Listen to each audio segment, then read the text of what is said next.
Meus irmãos, a paz do Senhor. Graças a Deus que o Senhor nos concede mais uma vez a oportunidade de estarmos juntos para adorarmos a Deus. Eu fico sempre muito grato ao Senhor de poder voltar a esta casa de adoração ao Senhor. Meus queridos, eu vou pedir para você abrir sua Bíblia por gentileza comigo, ou então acompanhe na projeção o livro de Levítico, capítulo de número 14. Capítulo 14. Levítico é uma palavra um tanto desconhecida, mas gostaria de humildemente pedir seu coração emprestado esta noite, sua atenção para alguns minutos. Eu tenho certeza que o Senhor tem algo reservado para os nossos corações. Capítulo 14, eu quero ler com você a partir do verso 33. É uma leitura um pouco extensa de alguns versículos, a partir do verso 33. O Senhor disse a Moisés e a Arão: quando tiverdes entrado na terra de Canaã, que vos hei de dar por possessão, e eu enviar a praga da lepra a alguma casa da terra da vossa possessão, então virá aquele da quem for a casa e o fará saber ao sacerdote, dizendo: parece-me que há como que praga em minha casa. E o sacerdote ordenará que despejem a casa antes que venha o sacerdote para examinar a praga, para que tudo que está na casa não seja contaminado. E depois virá o sacerdote para examinar a casa. E vendo a praga, eis que se a praga nas paredes da casa tem covinhas verdes ou vermelhas, e parecem mais fundas do que a parede, então o sacerdote sairá daquela casa para fora da porta da casa e cerrará a casa por 7 dias. Depois tornará o sacerdote ao 7º dia. Diga: tornará o sacerdote. Examinará e se vir que a praga nas paredes da casa se tem estendido, então o sacerdote ordenará que arranquem as pedras em que estiver a praga e que as lancem fora da cidade no lugar imundo, e fará raspar a casa por dentro ao redor, e o pó que houver raspado lançarão fora da cidade no lugar imundo. Depois tomarão outras pedras, diga outras pedras, e as porão no lugar das primeiras pedras, e outro barro se tomará, e a casa se rebocará. Porém, se a praga tornar e brotar na casa, depois de se arrancarem as pedras, e depois de a casa ser raspada, e depois de ser rebocada, então o sacerdote entrará e, examinando, eis que se a praga na casa se tem estendido, lepra roedora há na casa, imunda está. Portanto, se derribará a casa, as suas pedras e a sua madeira, como também todo o barro da casa, e se levará tudo para fora da cidade a um lugar imundo. E o que entrar naquela casa, em qualquer dia em que estiver fechada, será imundo até a tarde. Também o que se deitar a dormir em tal casa, lavará as suas vestes. E o que comer em tal casa, lavará as suas vestes. Porém, tornando o sacerdote a entrar e examinando, eis que se a praga na casa se não tem estendido, depois que a casa foi rebocada, o sacerdote declarará a casa limpa, porque a praga está curada. Depois tomará para espiar a casa 2 aves. Quantas aves? 2. E pau de cedro e carmesim e isopo, e degolará uma ave num vaso de barro sobre águas vivas. Então tomará pau de cedro e o isopo e o carmesim e a ave viva, e os molhará na ave degolada e nas águas vivas, e espargirá a casa 7 vezes. Assim espiará aquela casa com o sangue da avezinha e com as águas vivas, e com a avezinha viva, e com o pau de cedro, e com o isopo, e com o carmesim. Então soltará a ave viva para fora da cidade, sobre a face do campo. Assim fará expiação pela casa e será limpa. Amém? Amém. Sente como um bom assembleano, dando glória a Deus e aleluia, graças a Deus. Eu vou pedir que você me ajude. Como que chama o irmão do teclado aqui? Vinícius, nome bonito, Vinícius, nome do meu segundo filho. Me ajude, tá bom? Venha comigo na mesma comunhão, no mesmo Espírito, a mesma unção que está sobre a minha vida, está sobre a sua vida, tá bom? A forma como Deus vai me usar, Ele vai te usar também. Eu preciso muito da sua ajuda hoje. Eu estou em uma batalha enquanto estou aqui, e eu preciso de alguém para guerrear comigo, e hoje é você, tá bom? Me ajude, no nome de Jesus. Eu quero, irmãos, pedir também que todos os irmãos, principalmente os obreiros, os irmãos da intercessão, me ajudem esta noite. É uma noite difícil para mim. Por alguma razão, eu venho de uma sequência de uma agenda já esse mês, e é impressionante como chega um momento em que parece que nossa alma é abatida em algumas circunstâncias. Eu não tenho dúvida de que o reino espiritual do mal peleja contra as nossas vidas para nos tentar não entregar aquilo que Deus confiou no nosso coração. Mas eu estou determinado, irmãos, eu vou entregar tudo aquilo que o Senhor me confiou.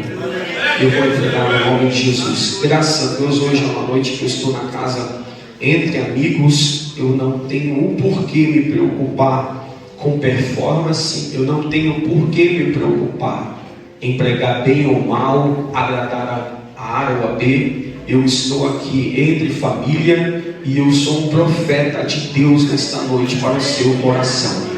Há uma palavra do céu para as nossas vidas aqui. Alguém quer receber esta palavra? Glórias a Deus. Deixa eu lhe dizer antes que eu comece a ministrar. Essa é a minha introdução de sempre, e eu faço questão de repeti-la. Existem pelo menos 7 palavras que podem traduzir a expressão louvar a Deus. A palavra louvor tem no mínimo 7 palavras originais: Barak, Yadará, Todá, Terilá, Shabak e Zamar. Todas estas palavras, elas trazem um significado e uma explicação do que é louvar. E a interpretação dessas palavras é o padrão do louvor que o céu exige. É o padrão então não há uma outra forma de adorar senão observando o que essas palavras significam.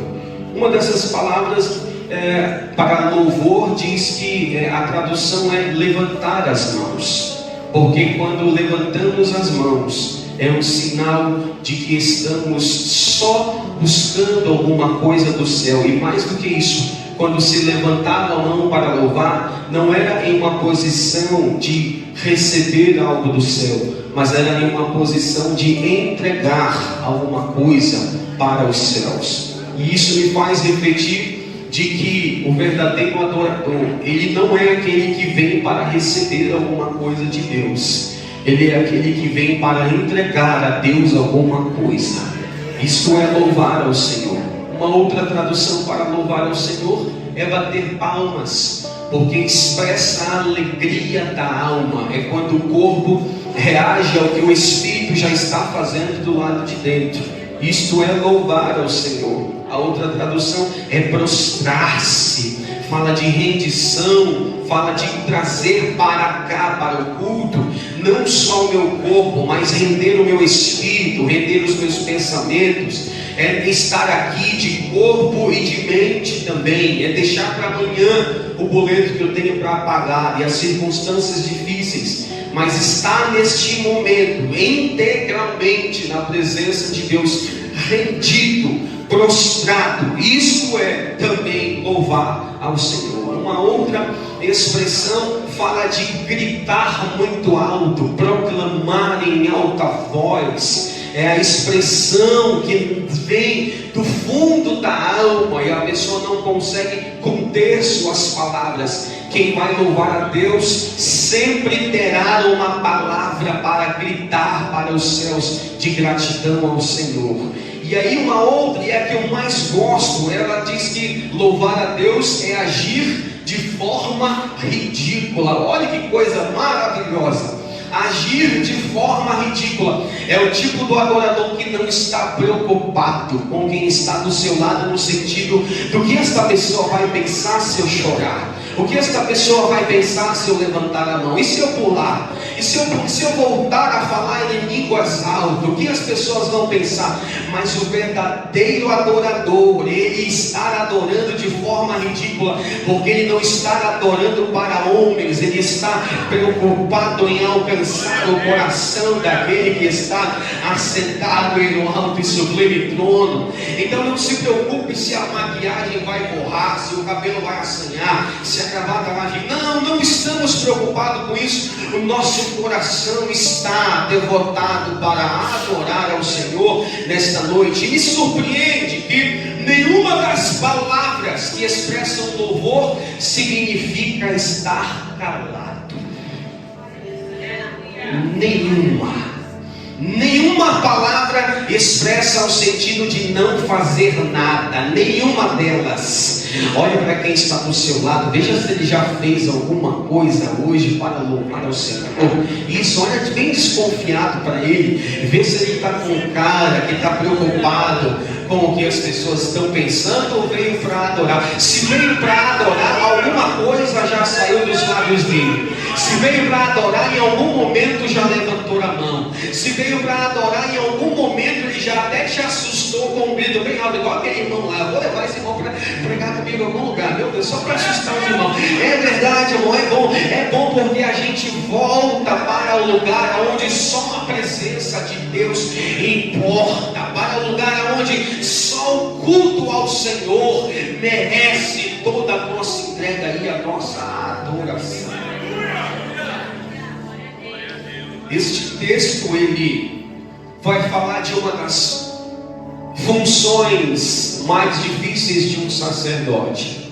O sacerdote do Antigo Testamento, ele não era apenas ou somente um homem que conduzia o culto litúrgico na sinagoga. Não era apenas esta a função. A função do sacerdote, ela ia para o além do religioso ou das funções litúrgicas da adoração. O sacerdote, ele também era um médico da cidade. O sacerdote também era o advogado. O sacerdote também era o melhor amigo. O sacerdote, ele era responsável por visitar os irmãos e analisar as enfermidades. Ele tinha que ter um conhecimento sobre as enfermidades da época muito apurado, porque ele batia o olho, ele tinha que examinar todas as feridas para ver qual que era a procedência, porque em tradição judaica se acreditava e ainda se acredita que muitas das enfermidades do corpo elas eram manifestas porque já havia uma enfermidade na alma, no interior.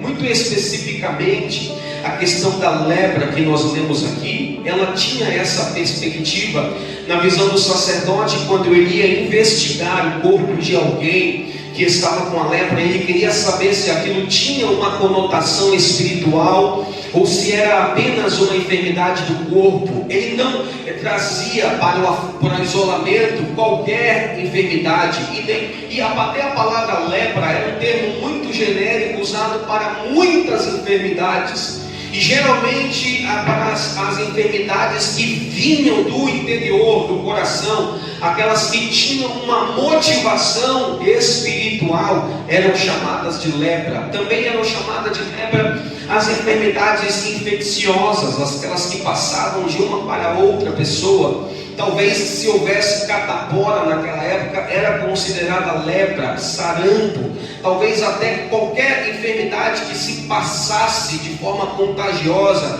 para outra pessoa era considerado lepra. Era um termo muito abrangente e não ficava apenas na área da hanseníase, por exemplo. Era muito mais do que isso. E era o sacerdote o responsável por investigar os corpos, as famílias. Ele tinha que ver como estava e ia identificar isso. Se ele notasse que havia uma questão espiritual para ser tratada ali, ele começava a tratar junto com o tratamento das feridas. Esta era a função do sacerdote. O sacerdote não vinha trazer apenas o bálsamo, o remédio, o óleo para passar em cima, as ataduras para passar em cima das feridas. Ele tinha a responsabilidade primeiro de tratar o espírito das pessoas. Se houvesse pecado, ele iria liberar uma palavra, ele iria liberar um ritual litúrgico para que o pecado da pessoa fosse perdoado por Deus. Esta era a função. E para cada grau, para cada nível de enfermidade, o culto era diferente. Para cada nível até de pecado, o culto era diferente. O sacrifício era maior ou menor, dependendo do pecado, da enfermidade, da situação, do problema. E era o sacerdote que tinha essa função de examinar e buscar ver qual era o problema desta família. Mas no capítulo 14, a partir do verso 33, me chama muita atenção que esta casa que o sacerdote vai visitar, ele identificou um tipo de lepra. Numa tradução melhor, se a sua Bíblia está, talvez verifique, a palavra lá não é lepra, a palavra lá é morfo, porque era considerado que até o morfo, veja que lepra era um termo abrangente, até o morfo nas paredes era consagrado, ou era pensado como um tipo de lepra. Morfos que tinham uma coloração diferente das outras, que tivessem tonalidades verdes, vermelhas, era considerado, era chamado também de lepra. Havia um tipo de lepra, na visão do sacerdote, também que não acometia só o corpo, também não só as paredes, até as roupas. O morfo que pegava nas roupas também era considerado um tipo de lepra. E havia toda uma liturgia para que fosse tratado aquilo. Mas o que me chama muito a atenção é que no capítulo 14, a partir do verso 33, o problema desta lepra aqui é o problema do morfo. É um problema que surgiu na casa de alguém, nas paredes. E você sabe que o morfo, ele só aparece nos lugares que não estão expostos ao sol, os lugares que estão escondidos, os lugares que nós não costumamos olhar todos os dias. De repente você vai mover um armário que você não move há muito tempo, e aí você vê que há morfo atrás do armário, naquela parede. É sempre assim. Ele nasce de forma muito silenciosa, e ele se prolifera nas casas de uma forma que nós não vemos, e quando vamos ver, já está tomado a parede, atrás de guarda-roupa, atrás de debaixo de tapetes, atrás de cortina. Havia necessidade de se fazer uma investigação. Sabe o que me chama a atenção? Nos primeiros versículos que nós lemos, o texto diz que Deus está dizendo: quando vocês entrarem em Canaã, perceba que o morfo não veio quando eles estavam no Egito. O morfo não ocorreu, a lepra, vou chamar de lepra ou de morfo, tanto faz, não ocorreu quando eles estavam no Egito. Não há citação de que o problema aconteceu quando eles estavam no deserto, mas depois que eles receberam a promessa, depois que eles já entraram no lugar da promessa, depois que eles já foram abençoados, descanso. Depois que eles já são libertos, não são mais escravos.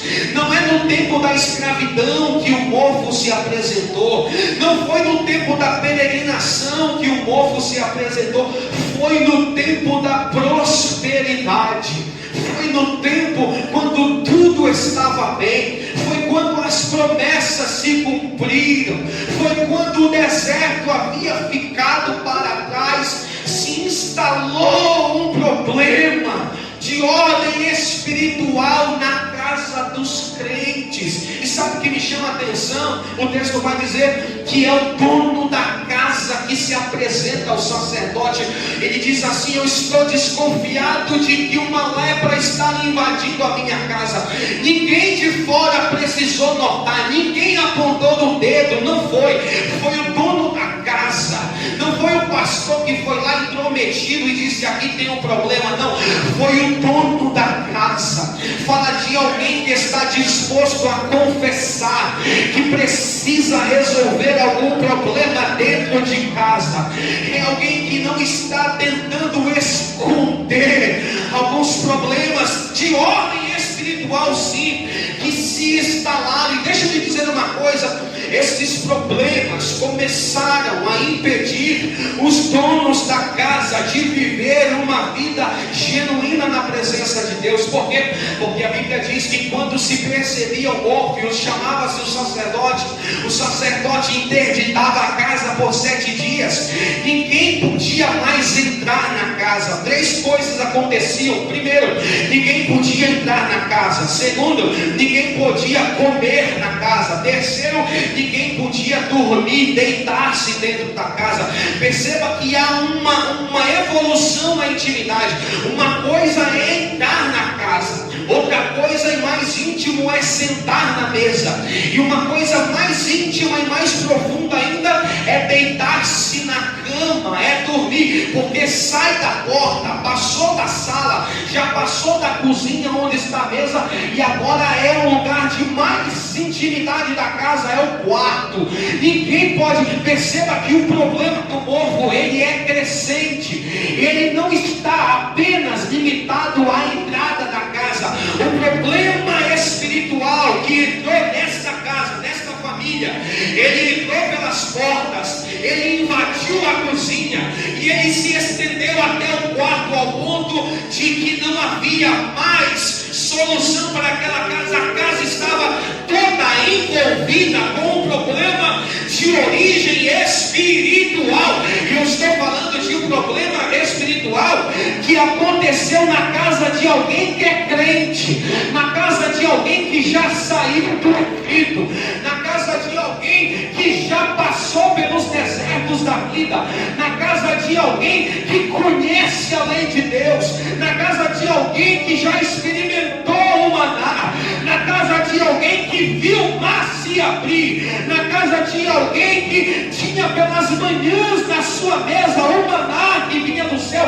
que bebeu água da rocha. O problema espiritual não está na casa de qualquer um, está na casa de quem já conhecia as manifestações de Deus. Esse problema do povo na casa, ele não está na casa de qualquer pessoa, está na mesma casa dos crentes que durante o dia viam a nuvem da glória de Deus em cima do arraial, na casa das mesmas pessoas que de noite viam colunas de fogo. Me chama a atenção, me assusta perceber que na casa de pessoas que conheciam a Deus, pessoas que já tinham intimidade com Deus, pessoas que já tinham relacionamento com Deus, pessoas que já tinham uma vivência com as manifestações do Senhor, pessoas que já tinham sido libertas do pecado, pessoas que já tinham desfrutado do melhor de Deus, já estavam de posse das promessas de Deus. Foi nesta casa que o problema do morro se instalou. Foi nessa casa, e a prova de que era crente era porque não escondeu. A prova que é crente é porque chamou o sacerdote e pediu ajuda. Disse: eu preciso de ajuda, porque na minha casa eu não oro mais como eu orava antes. Na minha casa eu não consigo entrar pelas portas como eu entrava antes. Na minha casa eu não consigo mais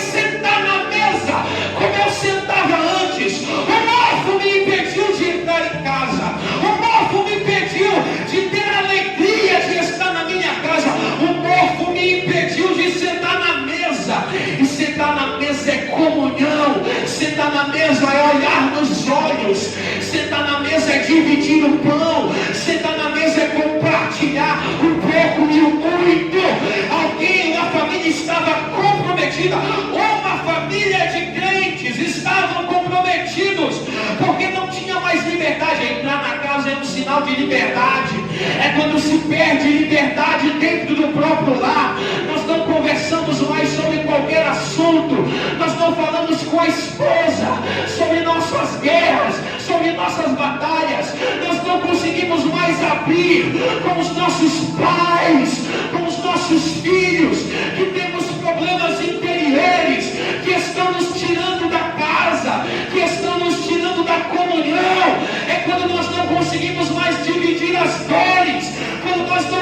Todo mundo agora vive uma vida onde parece que está tudo bem. A gente sai da igreja, volta para casa e parece que a gente tem uma postura que esconde a realidade da dor que está dentro do nosso coração. Mas a gente vive uma vida de aparência. Afinal de contas, dá para esconder atrás da cortina, dá para esconder atrás dos armários, do tapete. Mas o Senhor está procurando alguém esta noite que tenha coragem de mostrar aos sacerdotes. Deixa eu lhe dizer, ninguém podia mais entrar naquela casa, mas havia, aí chamava o vizinho falava, eu não posso ajudar, eu não posso entrar na casa. Chamava o advogado dizia, não posso entrar, eu não posso entrar nessa casa, a casa tem problema, não posso entrar. Chamava o médico, não posso entrar. Chamava o prefeito, o vereador, o pastor, não pode, ninguém consegue entrar na casa. Mas o sacerdote que veio do céu encontrou um problema instalado na casa de um crente e disse, me chama que eu entro. Se você me chamar, ninguém pode entrar e resolver. Mas o sacerdote, sumo sacerdote Jesus, está nesta noite procurando uma casa para entrar. E o que ele está procurando é um coração que tenha coragem de dizer, eu tenho problemas dentro de casa para resolver. Ele não desistiu de entrar na nossa casa, aleluia. Desde o Gênesis até o Apocalipse vai ter Jesus apresentado como alguém que está do lado de fora, batendo na porta, dizendo, eis que estou à porta e bato.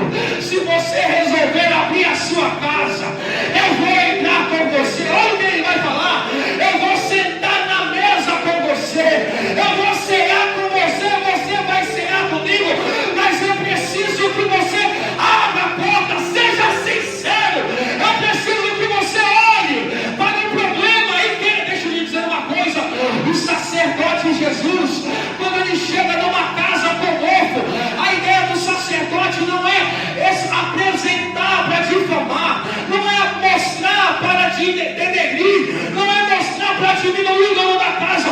A intenção do sacerdote é tratar o que precisa ser tratado. Glória a Deus, aleluia, aleluia, aleluia.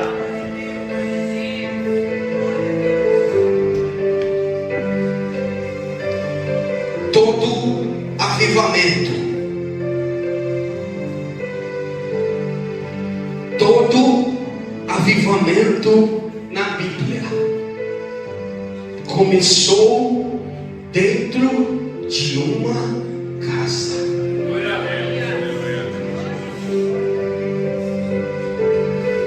Nós não viveremos um avivamento genuíno que comece depois das nossas casas.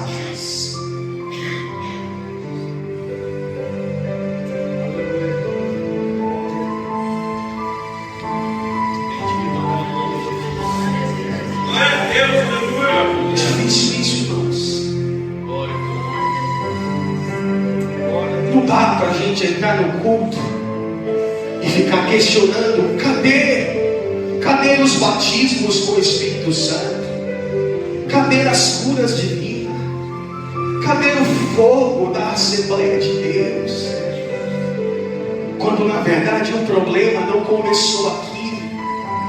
O problema foi por causa dos nossos mofos lá nas nossas paredes, que não são tratados lá. E a intenção de Deus, eu gosto do salmista, estava pensando sobre ele. Ele diz assim: alegrei-me quando me disseram, vamos à casa do Senhor. Deixa eu lhe fazer uma pergunta: aonde nasceu a alegria do salmista? Na casa do Senhor ou na casa dele? E a gente vem para o culto, coloca a responsabilidade no culto. Eu quero ver se o culto vai ser bom hoje. Eu quero ver se o pregador vai vir com fogo hoje. Eu quero ver se o louvor ensaiou mesmo e se eles vão descer fogo do céu agora. A gente coloca a responsabilidade na unção do outro. E o Senhor está dizendo: eu queria ter resolvido o problema das tuas paredes.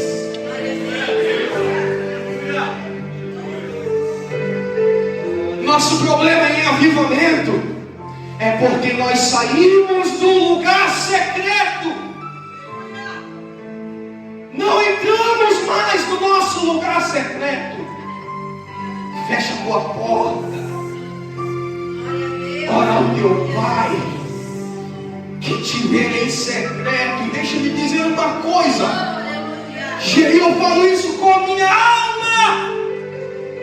Deus não tem saudade de cultos avivados.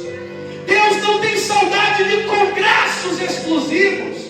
Deus não tem saudade dos nossos louvores na igreja. Deus não está procurando o avivamento das 18 às 20. O que Deus tem saudade é de entrar na nossa casa.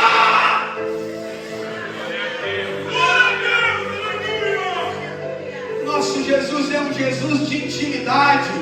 Jesus não é um Jesus de liturgia.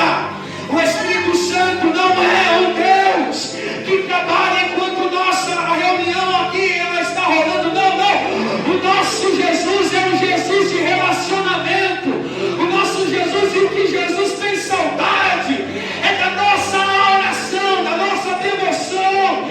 Quando nós ainda estávamos em casa, o que Deus tem saudade é de encontrar de novo fome em nós, sede em nós pelo verdadeiro avivamento. Que não começa na hora que o culto começa, mas o avivamento que começa na hora que nós acordamos. O Senhor está com saudade de entrar na nossa casa outra vez. Mas eu tenho uma palavra do céu para a sua vida esta noite. Sabe o que é melhor? Ele não desistiu de entrar na nossa casa. Ele está na porta outra vez. Ele te chama outra vez. Ele não desistiu de nenhum de nós. E esse domingo ele marcou para dizer, gritar nos nossos ouvidos, dizendo: eu quero entrar na tua casa outra vez.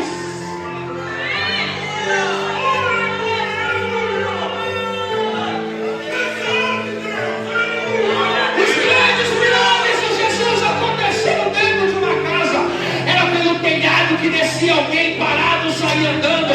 Era na casa de ladrão que não tinha, era difamado na cidade. Ele entrava na casa, dizia, e se convidava. Ele dizia: hoje me convém, eu quero entrar na tua casa. Sabe por quê? Porque ele sabia que Zaqueu até queria, mas tinha hora que tinha vergonha, se escondia, subia na árvore. Mas ele olhou para o pequenino, para o menor, e disse assim: eu estou vendo, você é pequeno, mas a tua fome pela minha presença ainda é grande. Eu quero entrar na tua casa.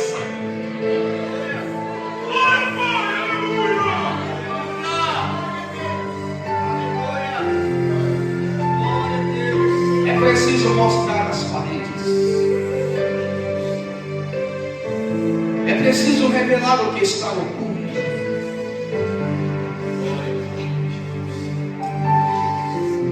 Aleluia.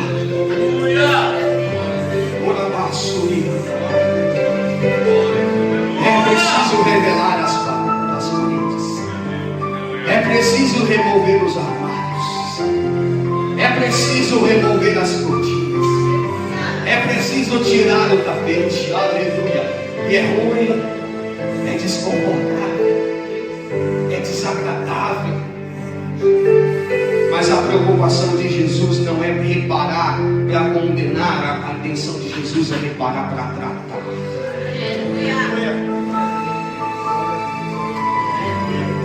as casas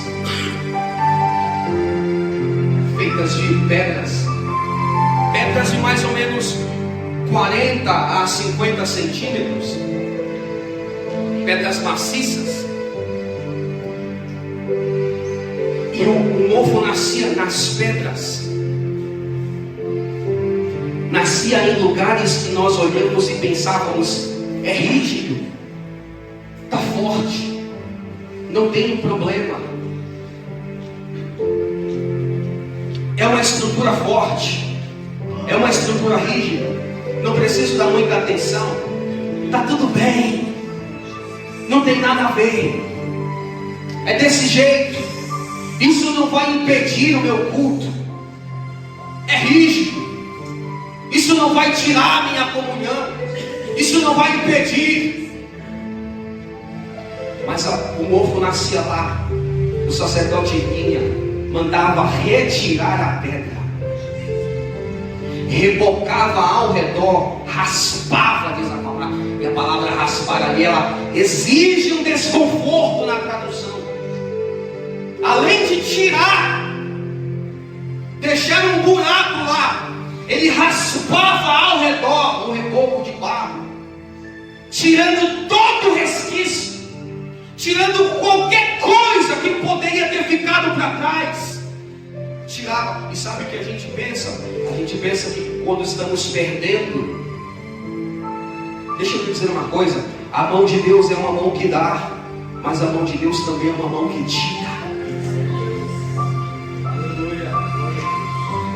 E nós reclamamos quando Deus tira alguma coisa, quando Deus afasta de nós pessoas,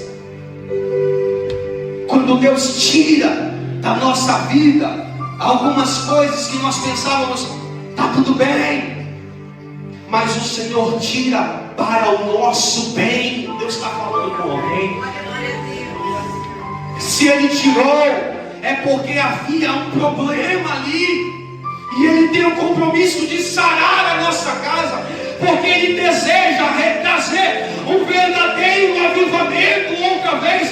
E não dá para desfrutarmos de um verdadeiro avivamento tendo pedras contaminadas ainda no nosso interior, na nossa intimidade. Mas o Senhor esta noite vem sim com uma poderosa mão, arrancou, tirou muitas coisas, mas Ele tirou para trazer de novo a nossa vida, a oportunidade de recomeçar. Você já pensou que o que Deus tira agora é porque Ele quer colocar algo novo?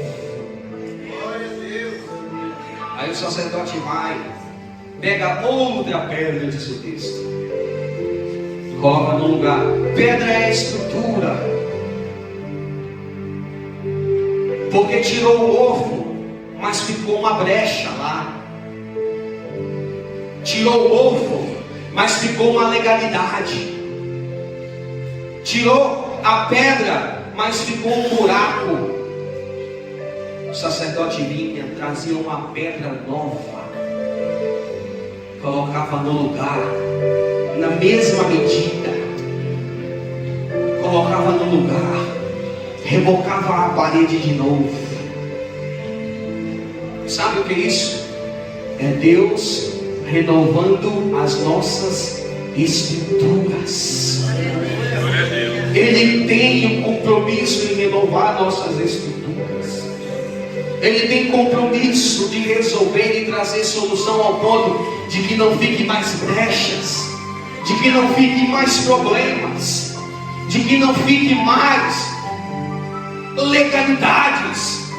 E o Senhor essa noite marcou este domingo para nos encontrar dentro de casa e dizer: eu quero renovar as tuas estruturas outra vez. Eu quero renovar a tua estrutura outra vez.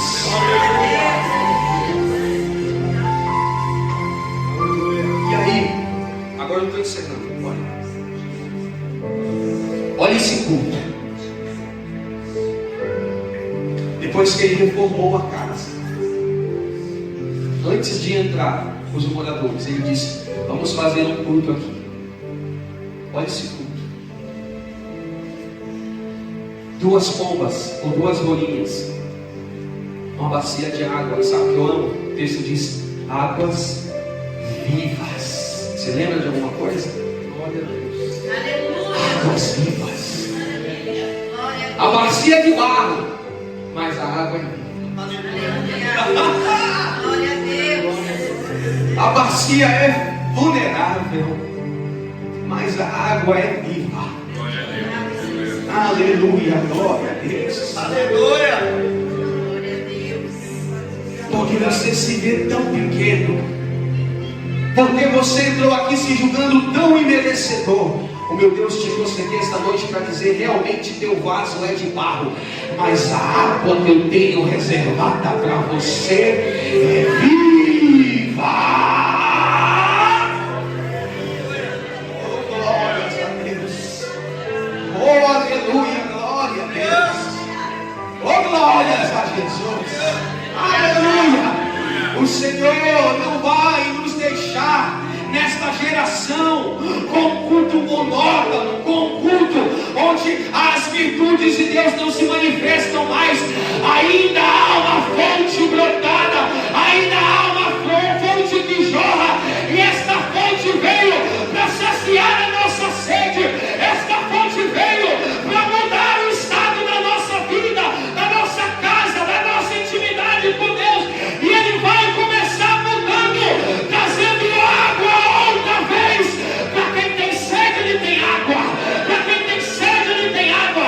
Tem gente que está com o coração hoje, o coração queimando, desejando uma manifestação gloriosa da presença de Deus. Mas você está aí se julgando tão incapaz, se julgando tão imerecedor. Mas o Deus que derrama água viva em vaso de barro em toda esta casa, esta noite vai dizer que Ele ainda quer derramar algo poderoso sobre você. Não acabou o que Deus tem com você, o que Deus tem com você. Se ainda tem vasilhas aí, o Senhor ainda tem água para derramar.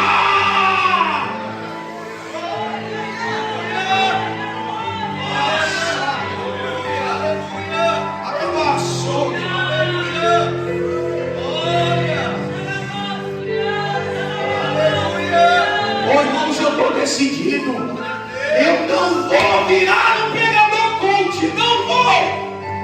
Eu não vou virar um pregador de prosperidade, não vou. Eu não vou deixar o morto entrar no meu ministério e tirar a minha comunhão com Deus, não vou.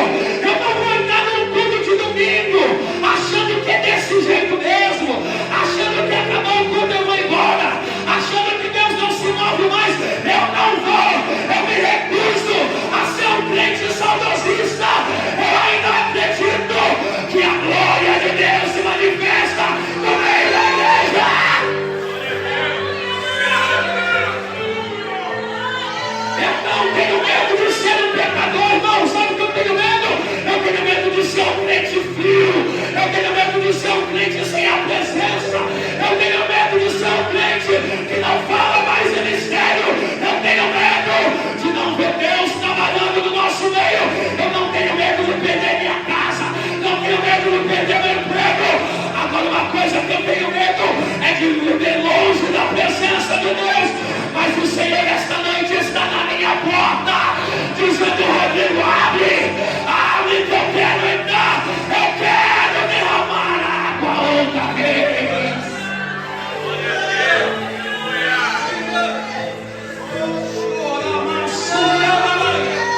servia para mergulhar, servia de pincel. Era mesmo o isopo que eles ungiram o umbral das portas na saída do Egito, lembra? Era o mesmo material. Mergulhava lá no Egito, mergulhava no sangue, passava nos umbrais, um isopo, um raminho de folha, uma coisa que parecia natural. Sabe o que Deus está dizendo? O mesmo sangue que te livrou quando você saiu do Egito, do mundo, é o mesmo sangue que ainda está sobre a tua vida agora. Madeira, isopo, um tecido vermelho, carmesim, duas pombas, uma pombinha matou. Eu acho isso engraçado. Olha, matou uma pombinha, misturou na água do vaso, na água viva. Então agora nós temos água e sangue. Te lembra alguma coisa isso? Água e sangue. Ele pegava o isopor, a madeira, o tecido e a pombinha, Ganso. Pegava a pombinha também, a viva. Uma morreu, derramou sangue, a outra está viva. Ele pegava o pombinho vivo, mergulhava na água e sangue. E o texto está dizendo lá: e aspargia a casa 7 vezes. Com quem aspargia? Ele sacudia a madeira, sacudia o ramo, sacudia o tecido e sacudia a pombinha também.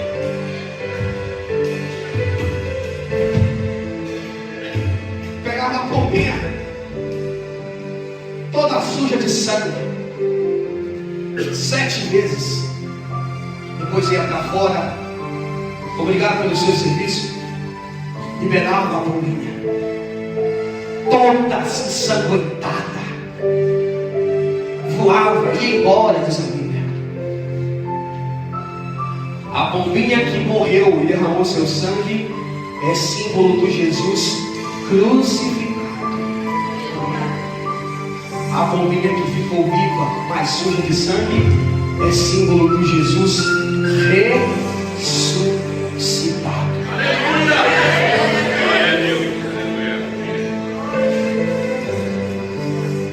Sabe o que Deus estava dizendo? Estou limpando aqui, estou lavando você com sangue aqui. Você sabia que Jesus, quando voltou para os céus, ele voltou, a Bíblia diz em Apocalipse, voltou com as feridas. O texto diz assim: como havendo sido morto. Jesus volta para o céu. Você já imaginou isso? Ele volta para o céu, morreu, ressuscitou, começa a subir, ao passo que ele some da vista dos discípulos, ele aparece nas mansões celestiais. Quando ele aparece nas mansões celestiais, o texto diz: como havendo sido morto. Nós entendemos que Jesus, mesmo em um corpo ressuscitado, ele faz questão de voltar com as feridas na mão, faz questão de voltar com as feridas nos pés do lado, mesmo em um outro corpo diferente. Mas ele chega no céu e diz assim: foi com o meu sangue que eu comprei. Sabe o que eu gosto em Apocalipse? O texto diz assim, João, quando vai começar a sua visão, ele fala: e vi uma porta aberta no céu. Quando Jesus entrou, chegou nas mansões celestiais, as portas estavam fechadas. Salmo 24 diz que é ordenado abrir as portas. Levantai, ó portas, as vossas cabeças, levantai, ó portais eternos, para que entre o Rei da Glória. Os anjos que são cordeiros do céu, eu amo isso, eles olham para Jesus com feridas, não reconhecem e perguntam: quem é esse Rei da Glória? Para nós abrirmos as portas dos céus. Os anjos que estão subindo com Jesus na carruagem real gritam: levantai a portas as vossas cabeças, para que entre o Rei da Glória. Os anjos do portão do céu perguntam segunda vez: quem é esse Rei da Glória? Os anjos que estão com Jesus gritam: ele é o Senhor, poderoso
Entra aqui, Jesus. Entra aqui, Jesus. Entra aqui na minha empresa. Pode mexer nas coisas aqui, Jesus. Pode tirar os tapetes, pode tirar. Eu não tenho mais como esconder, Jesus. Eu já não sou mais o mesmo. Eu não adoro como antes, Jesus. Eu não oro mais como antes. Deixa eu lhe dizer uma coisa. Não foi o pecado que tirou a nossa intimidade com Deus. Não foi o pecado. Não foi o pecado que tirou Jesus da nossa casa. Glória a Deus, aleluia. Não foi. Foi uma lepra, um mofo chamado eu não tenho tempo. Foi a nossa rotina, foi a nossa correria. Ele nos tirou do Egito, nos fez passar pelo deserto, nos fez entrar em Canaã. E quando chegou em Canaã, nós dizemos para ele: eu não tenho tempo para Deus.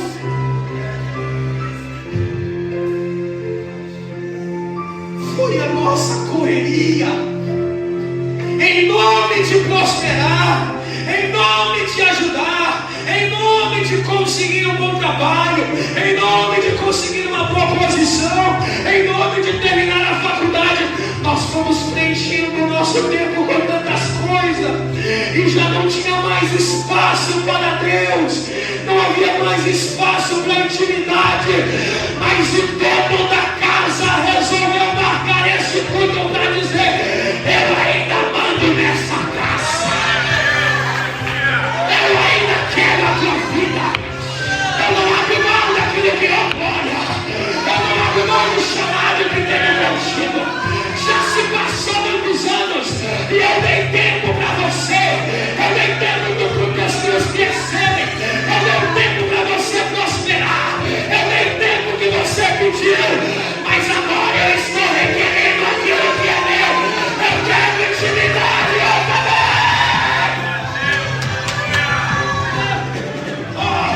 Deus não abre mão da intimidade que Ele tem conosco. Eu estou dizendo na autoridade de Deus que esta é uma noite de renovo do céu, é uma noite em que Ele vai renovar as terras, vai renovar as estruturas, vai renovar as estruturas, porque tem gente que entrou aqui e não tem mais força, parece que tem um buraco lá, mas aquele que tampa as brechas marcou esse domínio para dizer: eu começo a fechar as brechas agora, eu começo a tirar o impedimento agora, eu começo a renovar a tua vida agora. Vai falar em línguas outra vez, vai ser renovado outra vez, vai voltar a cantar sim, vai voltar a servir sim, vai voltar a ser usado outra vez. Eu não quero mais ficar longe da tua casa, eu voltei para assumir o controle.